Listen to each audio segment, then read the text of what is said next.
Nous retrouvons Christophe Grosset, responsable des produits de bourse chez Unicredit. Bonjour Christophe. Bonjour Anna. Tout d'abord, quelle est votre analyse des dernières évolutions du marché parisien ?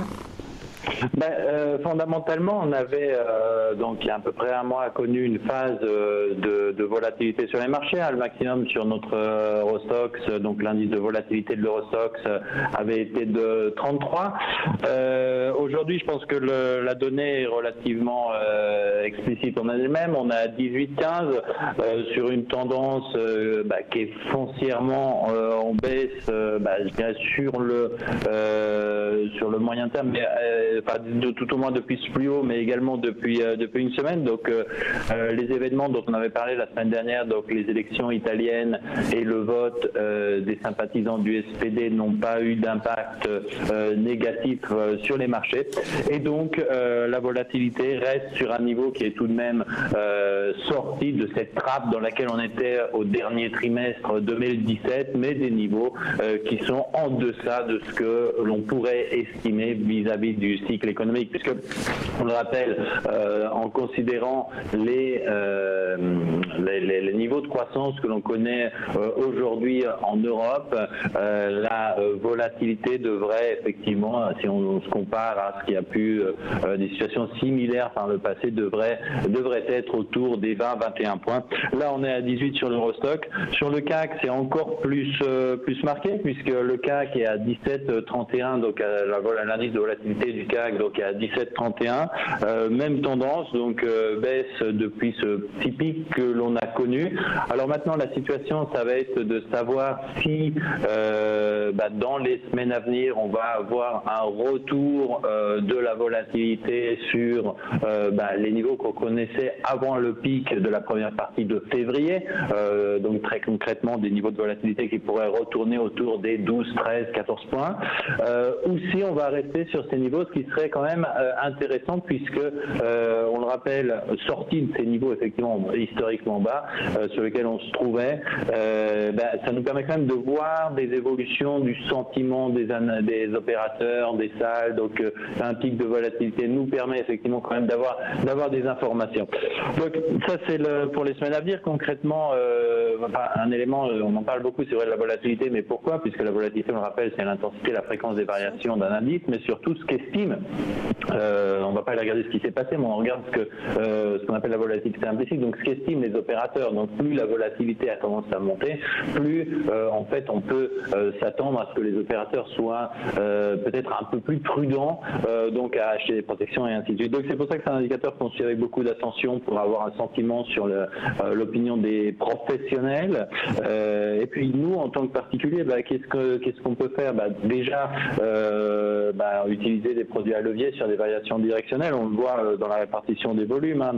Le mois de février avait été un mois record avec 401 millions d'euros échangés. Là, en une semaine, on est déjà à 100 millions, donc on est en ligne avec ces niveaux. Donc c'est quand même très actif. Qu'est-ce que favorise nos investisseurs?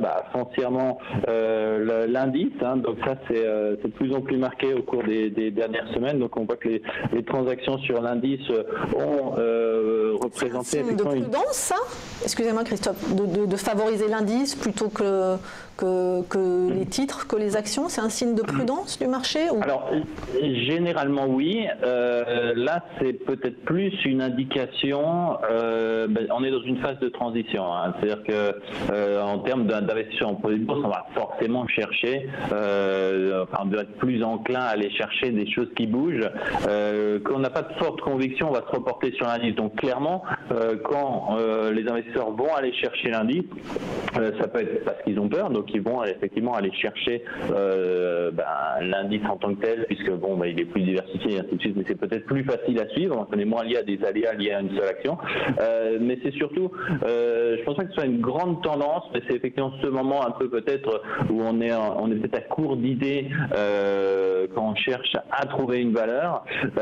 Mais je pense que ça va être ponctuel, puisque on s'approche tout de même de deux mois importants, donc on va commencer à parler de campagne de résultats, on va avoir des annonces, et ça c'est une tendance. On voit déjà les produits sur actions et indices américains surtout, qui sont en train de prendre pied. Hein. Donc ça, on l'avait vu déjà, ça s'était dessiné déjà en janvier, puis ça avait été un peu hypothéqué par les évolutions de février. Retour sur les actions, les indices américains. D'ailleurs, on va émettre dans les 2 prochaines semaines toute une nouvelle gamme sur justement les indices américains pour répondre à cette tendance. Et puis après, on aura toute notre campagne de résultats français. Et là, il y aura sûrement des choses à faire, puisque c'est le moment où il peut y avoir non pas effectivement des obligations sur une société, mais effectivement des désaccords entre les chiffres qui vont être publiés et les résultats qui seront publiés. Donc des différences entre l'estimation, c'est toujours des opérateurs, et le chiffre. Donc là, il y aura sûrement des moments sur lesquels on pourra trouver. Donc c'est plus un moment de transition. Le marché, en fait, ce niveau de volatilité effectivement relativement bas prouve qu'il y a une vraie confiance dans la solidité du marché, tout au moins jusqu'au mois de juin, et c'est pour l'instant le scénario qui semble se confirmer. Donc en termes de volume, on reste effectivement sur une prédominance des indices. L'autre stratégie, c'est celle qu'on essaye de promouvoir. Alors il faut dire qu'il n'y a pas encore eu beaucoup de transactions sur ce type de produit, donc sur les stabilities, puisque c'est nouveau, hein, donc il faut commencer à s'y habituer. Le stability, c'est un peu le contraire de ce qu'on est habitué à faire. C'est-à-dire que quand on va aller sur un produit de bourse, on va tendanciellement aller chercher un mouvement, donc avoir un indice, une action performer à la hausse ou à la baisse, et on utilise un produit de bourse parce que c'est à levier, et donc si on c'est à levier, on peut investir moins que ce qu'on investirait directement. C'est-à-dire, naturellement, on ne va pas faire du casino sur un produit de bourse. Si on a 100 €, on ne va pas mettre les 100 € sur le produit de bourse, on va mettre seulement la quote-part que nous permet effectivement l'effet de levier.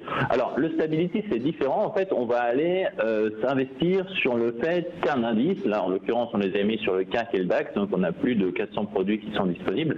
Le CAC ou le DAX va rester dans un certain couloir d'ici à sa date de maturité. Alors pour ça, on a des produits qui vont avoir à maturité en mars, en avril, en mai, en juin, en septembre, décembre, enfin ainsi de suite. Donc on peut choisir son scénario.